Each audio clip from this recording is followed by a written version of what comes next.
ये लड़ाई लोकतंत्र की है, ये लड़ाई देश बचाओ की है।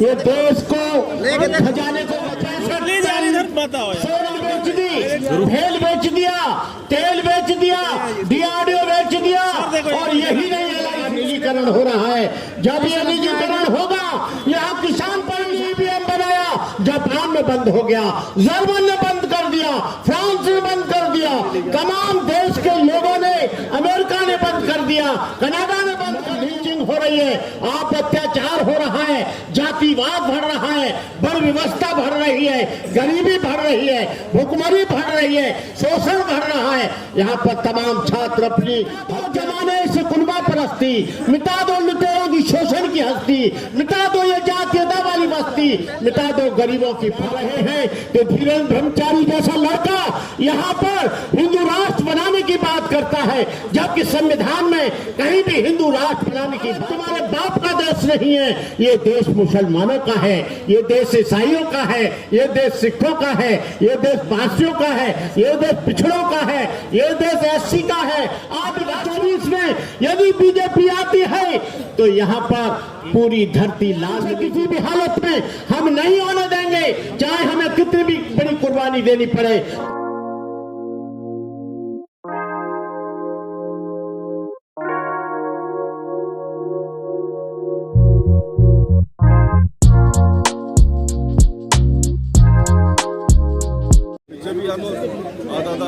आज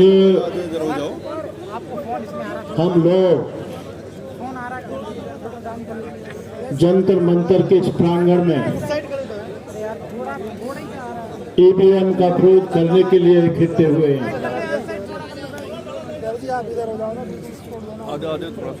ईवीएम ये एक बड़ा खतरनाक, बड़ा ईवीएम का काला कानून। भाई महमूद प्राचा जी और हमारे वकील साहब, क्या नाम है, आगे रख दो, दानी प्रताप जी। भाई सुनो, अब तो मैंने डर कर बताओ यार प्लीज। मैं बधाई देता हूँ। अब इनके सामने आ रहे हो आप। मैं अपनी बात यहाँ से शुरू करूँ, समय बहुत कम है, थोड़ा सा उधर हो जाओ, वक्त बहुत ज्यादा है। वक्त जिहाद है, सबे रक्स का नहीं।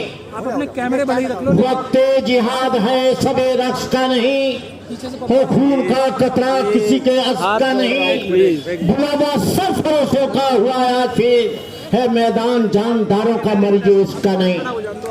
ये लड़ाई जमहूरियत की है, ये लड़ाई लोकतंत्र की है, ये लड़ाई देश बचाओ की है, ये देश को खजाने को बचाने की है।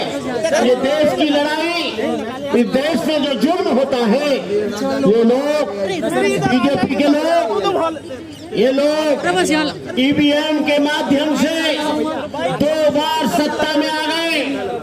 आपको मालूम है, इन्होंने रिजर्व बैंक का खाली खजाना कर दिया, 265 सोना गिरवी रख दिया।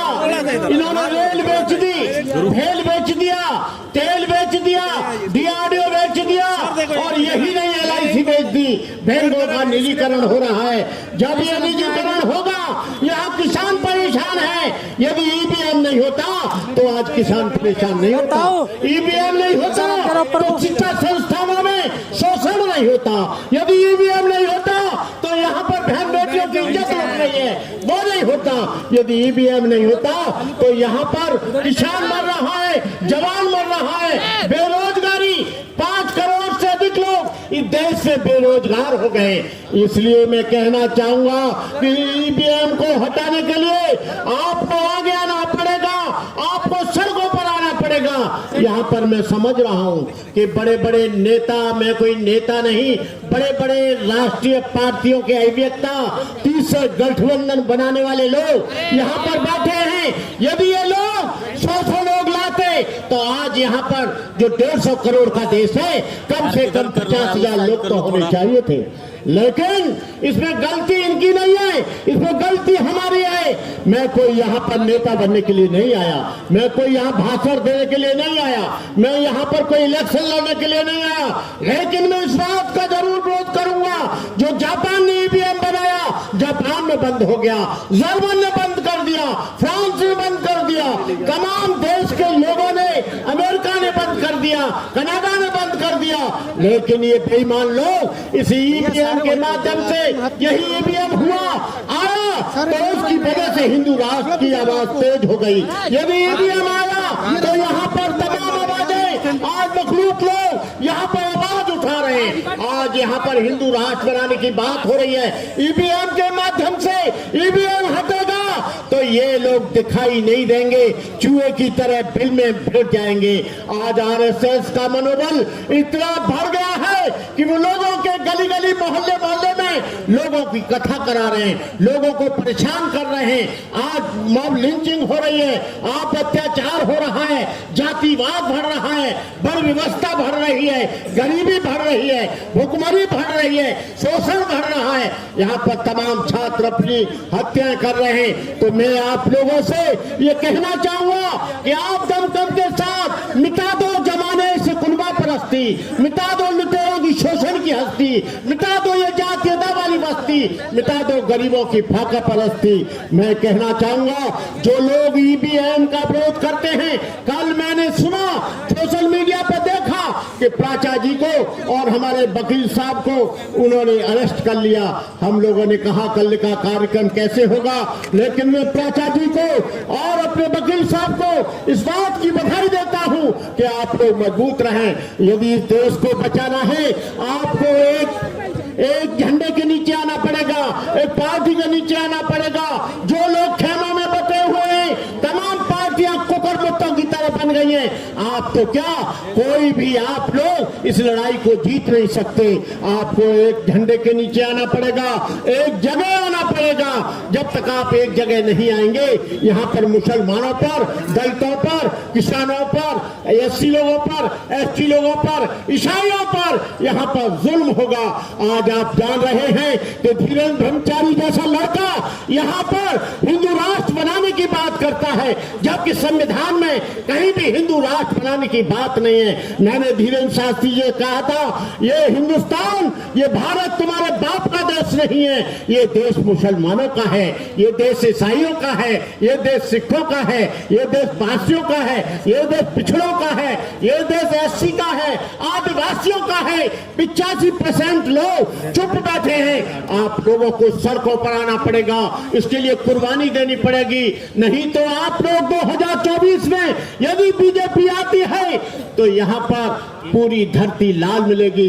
तुम ये मत सोचना कि तुम ईवीएम के माध्यम से यहाँ पर इस देश को गुमराह कर रहे हो। तुमने खजाना खाली कर दिया बेईमान लोगों, तुमने रेल बेच दिया, तेल बेच दिया, तुमने राष्ट्र की तमाम चीजों को बेच दिया। अब कह रहे हो कि हम लोग ईवीएम से कराएंगे। ईवीएम से किसी भी हालत में हम नहीं होने देंगे, चाहे हमें कितनी भी बड़ी कुर्बानी देनी पड़े। तो आप लोगों के लिए इस कड़कती सर्दी में आप लोगों के लिए बहुत बहुत बधाई, बहुत बहुत धन्यवाद। और आप लोग हमारे वकील साहब को हमेशा आप कोऑपरेट करते रहें, और प्राचा साहब को, जो प्राचा साहब हैं, एक मजबूत व्यक्ति हैं, मैं इनको भी अपनी शुभकामनाएं देता हूं। मैं आपके साथ हूं इस लड़ाई में, तन से, मन से, धन से, लाठी से, गोली से, राइफल से, बंदूक से। आप चिंता मत करना, डरना मत। मैं चाहता हूं कि यहाँ की गवर्नमेंट मुझे जल्दी अरेस्ट करे तो इनको मालूम पड़ जाएगी कि भंते करुणाकर क्या है। मुझे बार बार धमकी दी जाती है, फोनों पर धमकी दी जाती है, तमाम इस देश के लोग मुझे धमकी देते हैं, लेकिन मैंने कह दिया है यदि तुम्हारी बंदूक से यदि गोली निकलेगी, यहां से भी पानी नहीं निकलेगा, यहां से भी हम बौद्ध धर्म किसी की हत्या करने की इजाजत नहीं देता, लेकिन हत्या करने वाले को हम जिंदा जाने की इजाजत कतई नहीं देंगे। इन्हीं शब्दों के साथ मैं अपनी बात समाप्त करते हुए जय भीम, नमो बुद्धाय, जय भारत। बहुत बहुत शुक्रिया। आओ जी, माइक उतार देना।